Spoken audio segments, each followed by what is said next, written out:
It's South Hills Church. Today I have Pastor Chris Kretzu, our Costa Mesa campus pastor, with us. Because of our volunteers, we get to put these amazing experiences together. They are using the gifts and talents that God has given them to serve the local church. And through their efforts of serving, life change is happening. And I just wanted him to share this story with you guys.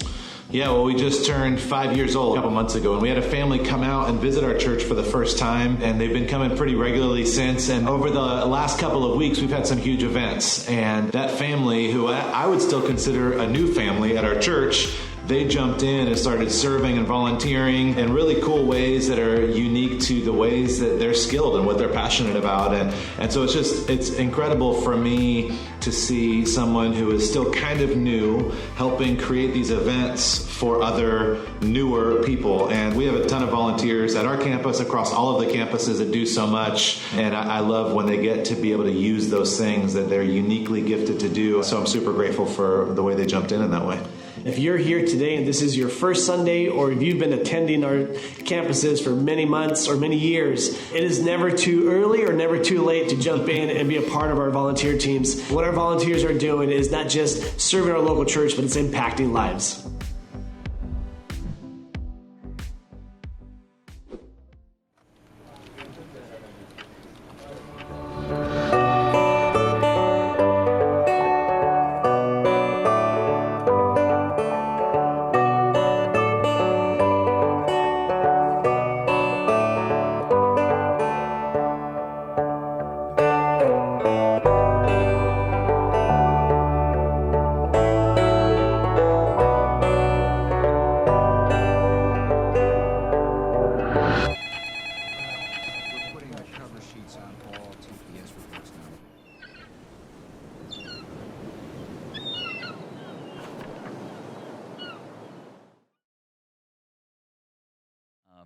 So we've been in a series that we started last week called I Need a Vocation, about our work, and ties in great with just the theme of what you just heard shared from Pastor Moses and Pastor Chris.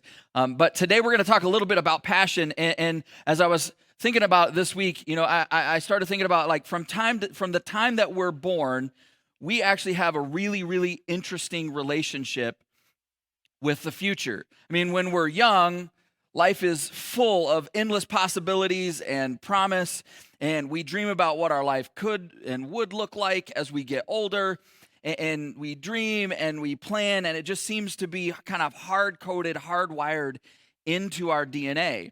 I'd seen this picture before, but I ran across it again this week, and it makes me laugh every time I see it, where this kid filled this out. What are the 3 things you want to do in the future?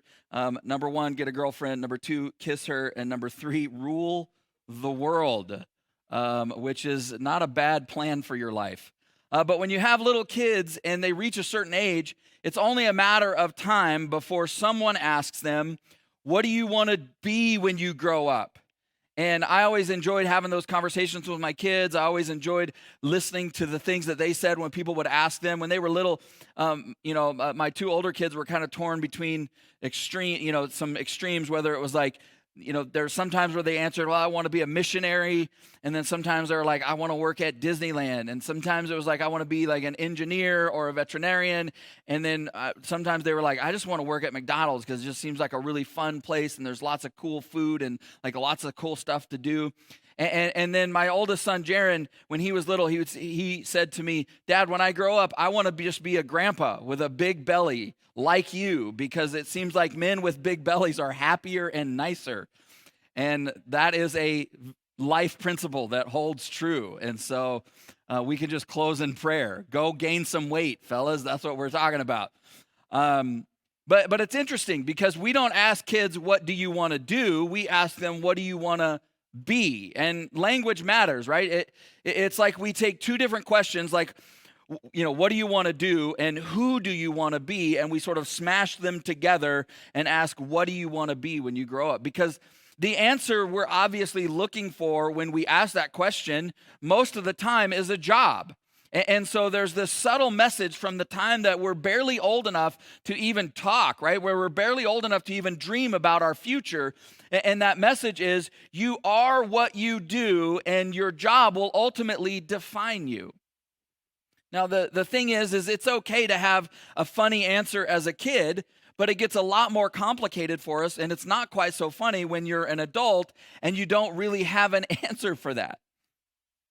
Because it's such a huge part of our lives when it comes to what we do and how much time we spend at work and all the time and effort and energy that it takes up and soaks up in our lives, that we can't afford to waste our work.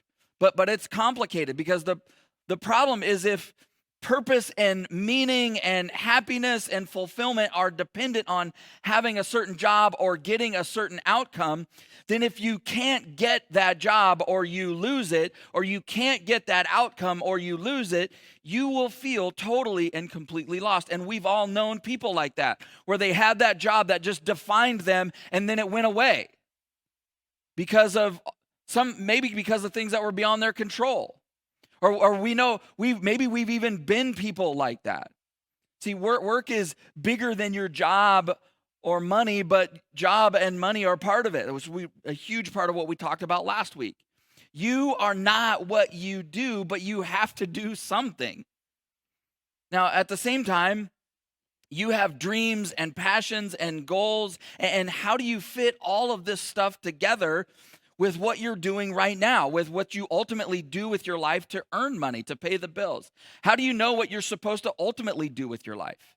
Like, have you ever met somebody who seemed like they were doing the thing that they were meant to do? Like they're passionate about it, they're good at it, and it's almost like a calling, and they're getting paid to do it, which is really, really cool for them, but it's also kind of unsettling if you haven't really found that groove for yourself, if you haven't found that calling in your life. Because it makes us think, when we talk about it like that, right? It makes us think that of someone who's sort of divinely chosen to do or created to do a very specific or certain job. And it's not like we're pulling that idea out of thin air, especially if you're a follower of Jesus or you've read the scriptures at all, because those stories are everywhere. I mean, in Exodus chapter 3, God shows up and meets Moses on the backside of a mountain through a burning bush, and he gives him very explicit directions about his life, and it changes the course and the work of his life forever.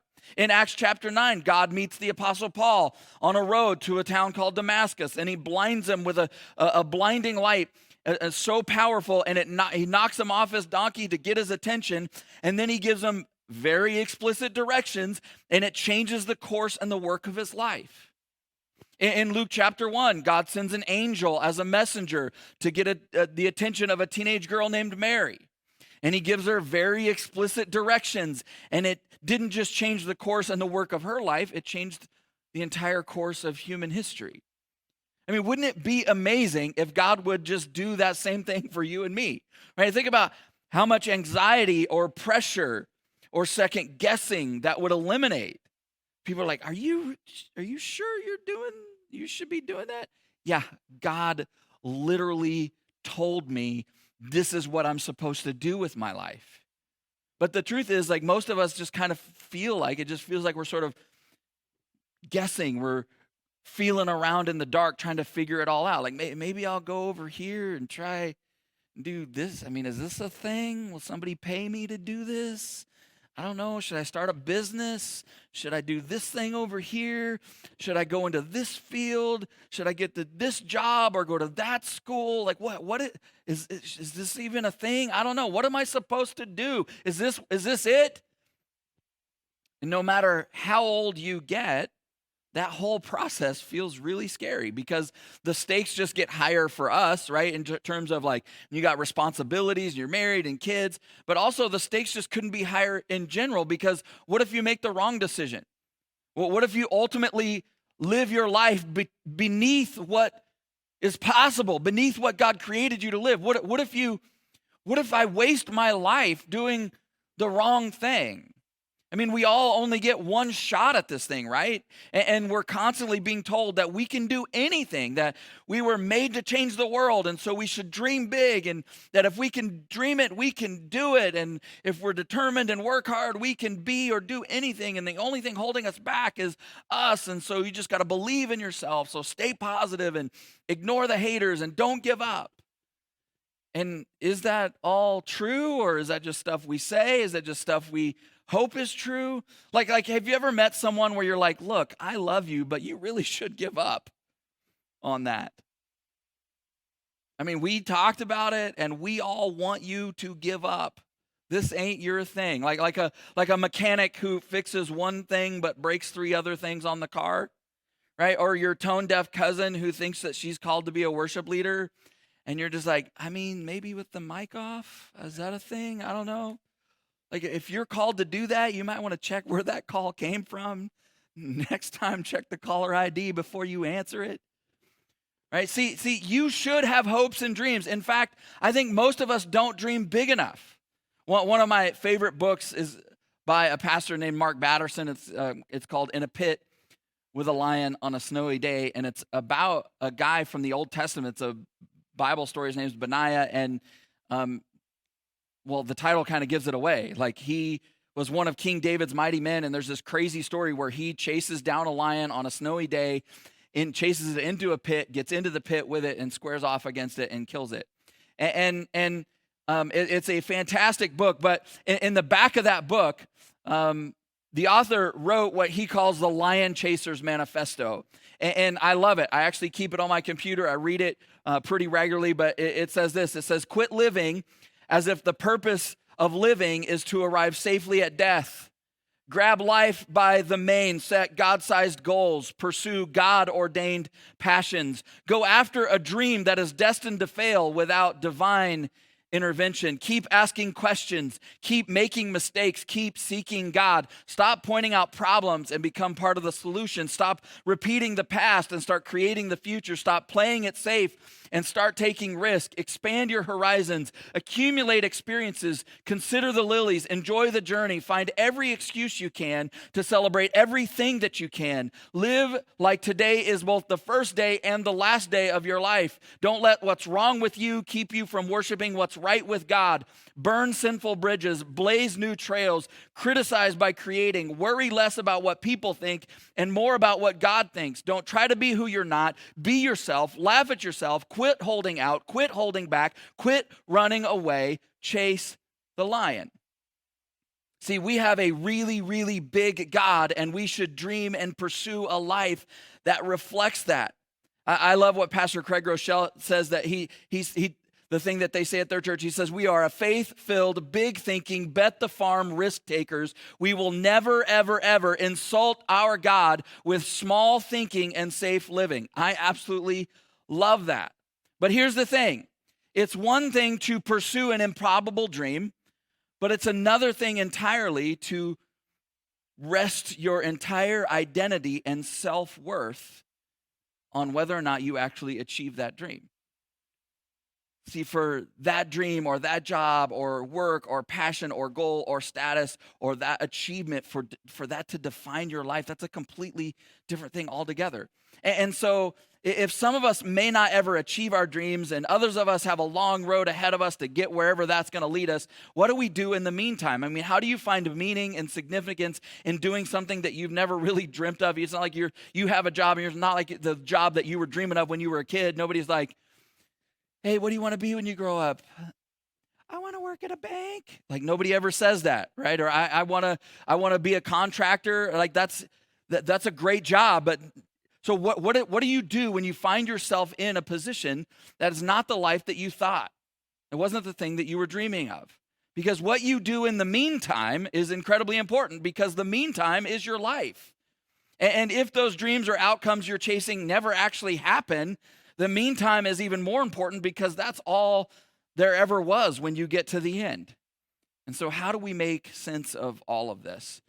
Well, to begin with, I want to start in Ephesians chapter 2, verse 10, which says this.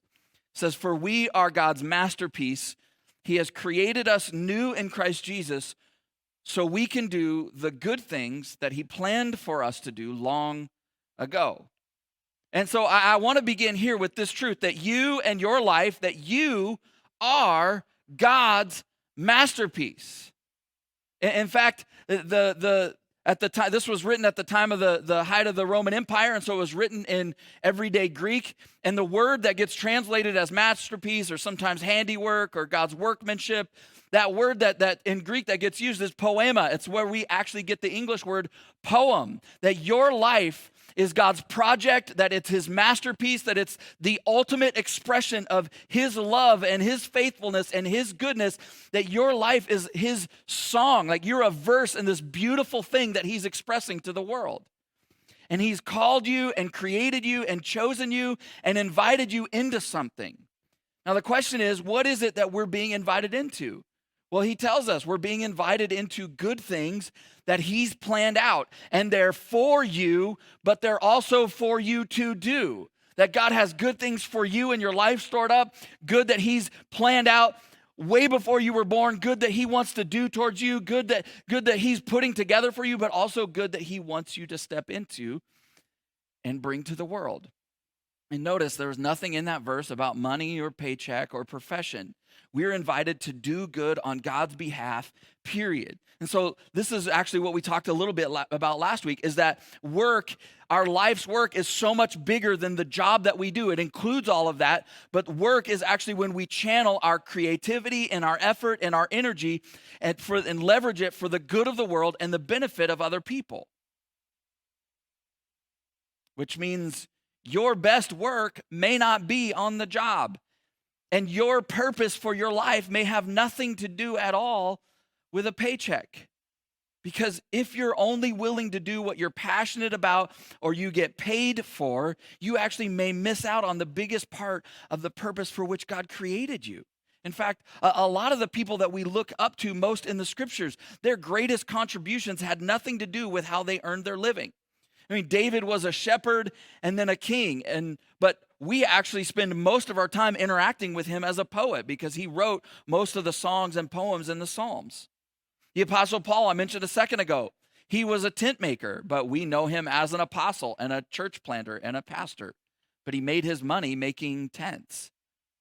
Luke was a doctor. We know him as one of the 12 disciples and a gospel writer and a researcher and a documentarian. But he made his money as a doctor.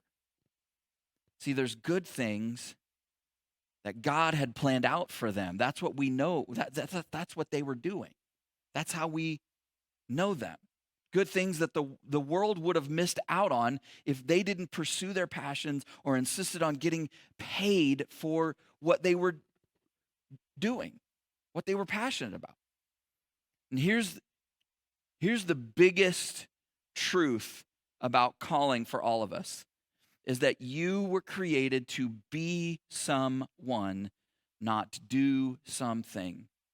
And the something that you do with your life is intended to flow out of the something that you become, not the other way around. The problem is that a lot of us have believed this lie, and that lie is that I have to do something to prove that I am someone. And the something I do will only prove who I am if someone hires me and pays me to do it, which is kind of silly. I mean, it'd be nice if you can pursue the thing that you're passionate about and somebody's willing to give you a paycheck for it. That's fantastic. But think about Jesus. I mean, Jesus was the Messiah, the Son of God, who stepped out of heaven into time and space to rescue humanity, right? He became a world-changing rabbi who traveled all around Israel at the height of the Roman Empire, and he taught and he performed miracles. But up until he was 30 years old, he was just a tradesman. He was a carpenter or a stonemason. In the 10 to 15 years that he worked in that field, I can't imagine he got up every day going, this is the thing that I'm most passionate about. But I also can't imagine that Jesus got up and phoned it in when he went to work. I mean, think about it though. And talk about being overqualified. You are the creator of the universe. What are you doing to make money today, Jesus? Well, I'm building this bird bath for the crazy lady down on Main Street. That's what I'm doing. I mean, it's hard to picture. But at the same time, Jesus is never like, this is so stupid. You guys weren't around when I created the world. Why am I even doing this dumb job? Like, you can teach me anything. This is such a waste of my talents and my potential. Do you guys even know who I am? Like, he doesn't pull any of that. No, he just works, and he works hard. In Colossians chapter 3, verse 17 and 23 and 24, it says this, and whatever you do, whether it's word or deed, do it all in the name of the Lord Jesus, giving thanks to God the Father through him. And whatever you do, work at it with all of your heart as working for the Lord, not for human masters, since you know that you will receive an inheritance from the Lord as a reward. It is the Lord Christ you are serving. So, whatever literally means whatever. Whatever it is that you're doing, whatever job you have right now, whatever job you're chasing in the future, whatever you find yourself doing, pour your heart and soul into it. Why? Because no matter what you're doing, it's about something more than the thing that you're doing. And so the way that you do it matters, because you're partnering with God for the good of the world and the benefit of others. And that deserves the best of your effort and your energy and the creativity. Whatever you do, all the work you do, not just what you get paid for, matters, and it's profoundly spiritual. Serving God isn't limited to praying and going to church and worship and giving and serving at church. We actually serve God when we serve others by doing our work well, by devoting ourselves to our craft. Like, for instance, if I'm on a plane that's going through a massive storm with lots of turbulence, we're losing altitude, it's really dicey, I'll be honest, it's cool if the pilot loves Jesus. It's great if they did their YouVersion devotional that day. But what I'm really hoping for is that they paid attention in flight school and they're really good at flying and they're doing their best work that day. Because I don't want to test the limits of this plane or a water landing or whatever, right? I want a big part of the way that God answers my desperate prayer in that moment to not die on that plane to be the pilots who actually know what they're doing.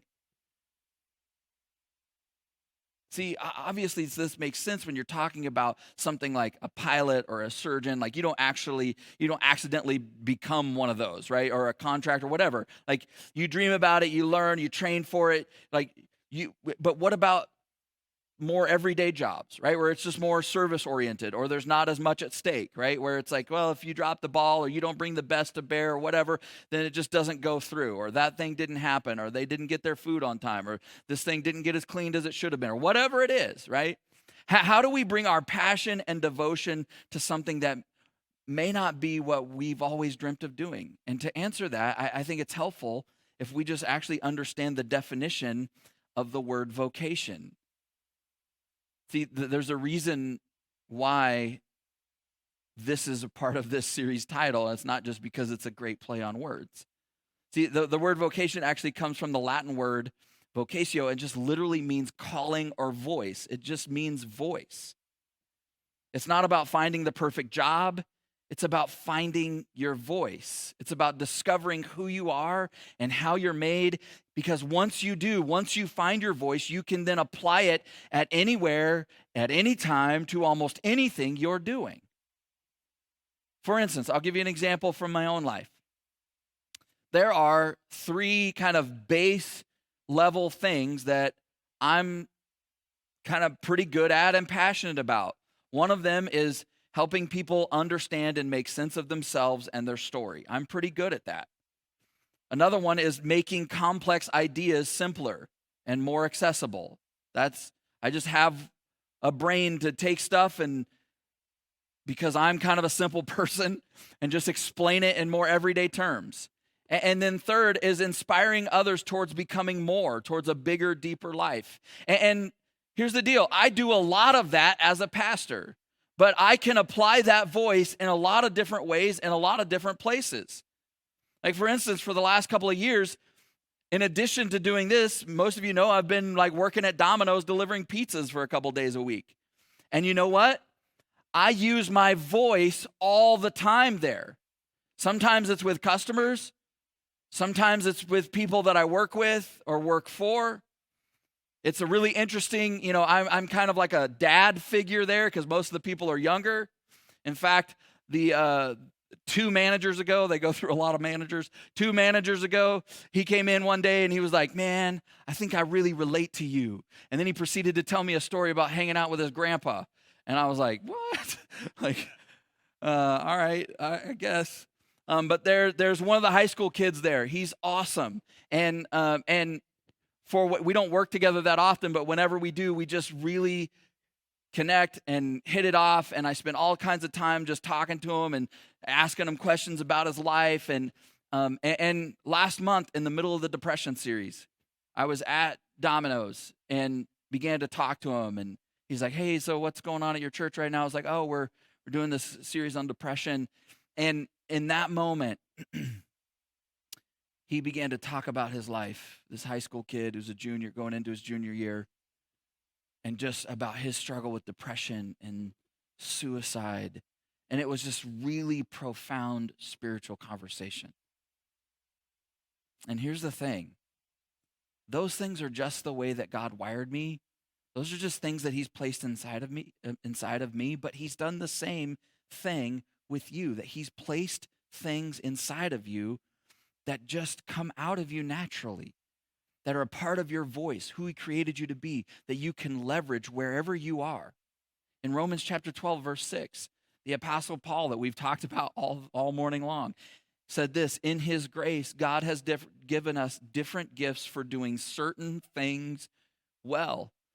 We don't have time, but if you go back and you read the verses around this, he gives a list, and the things that he lists, some of them sound really spiritual. They're like prophesying. But some of them, the gifts that he talks about are like being really kind. And we don't often think about that, but if you think about the people that you know in your life who have made the biggest difference, they just they're not just nice people. They seem to have a knack for finding ways to demonstrate love to people. They're just so kind. See, God isn't a haphazard God. He isn't a one-size-fits-all God. He isn't a God of standardization and conformity and uniformity. No, he has uniquely and specifically designed you. He made you to dream and imagine and create and to do good, to make a difference in the life of others, to make a difference in the world. God created you to make an impact on and in the world, to leverage your voice, your vocation, to impact the people around you. And whatever good has for you to do in the world with your life, he's placed it within you, whatever you need to do those things. But it takes some time and effort and energy to not only to discover, but also develop and learn to just lean into those things. And when you do, it means that in your life, instead of trying to find purpose in what you're doing, you will start to bring purpose to what you're doing because it's inside of you. You bring it with you. When you show up, purpose and meaning show up. No matter what job you're doing, no matter if you're getting paid or not, or how little you're getting paid, no matter if your boss is a jerk or the job site's messed up, you bring purpose and meaning to it. See, we're tempted to think like, oh, just give me something that I'm really passionate about, and that's when I'll show up with all of my energy and all of my effort and all of my care. But in reality, it actually is almost completely the other way around. It's only when you begin to work hard at what's right in front of you, when you begin to look for ways to contribute and make a difference, when you bring the best of yourself to the place that's right in front of you, that's when you actually begin discovering what you're passionate about and uncovering what the voice is that God has placed in your life. See, whatever you do, work at it with all your heart because you're working for God, not for people. And that's going to require you to ask some questions. Like, how do I take who I'm made to be and apply it to what I have to do? Like, so what is your voice? How did God make you? And how can you apply it to what you have to do, to what's going on in your life right now. By the way, more often than not, finding your voice is about rediscovering some old love in your life, some inescapable truth that's gone silent in your life. When it comes to finding your voice, it's rarely ever a first encounter. It's usually a reunion. It's something that you discovered or were passionate about or loved as a kid. And you thought it was the thing, but it's what you got to do when you were doing the thing. So I put together a series of questions that I think are helpful no matter where you're at in this conversation. What do you love? What makes you happy or sad or energized? What are you good at? What are you bad at? Be honest. Right? Sometimes it's hard for us to just admit what we're bad at. How can you help make the world more like God intended it? What are the areas where you've had success or gotten traction in the past?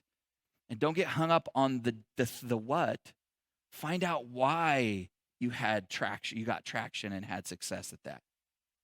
What was it about? What was it that came alive in you when you did that thing? What are the people who know you best? What do they see in you? What do they say about you?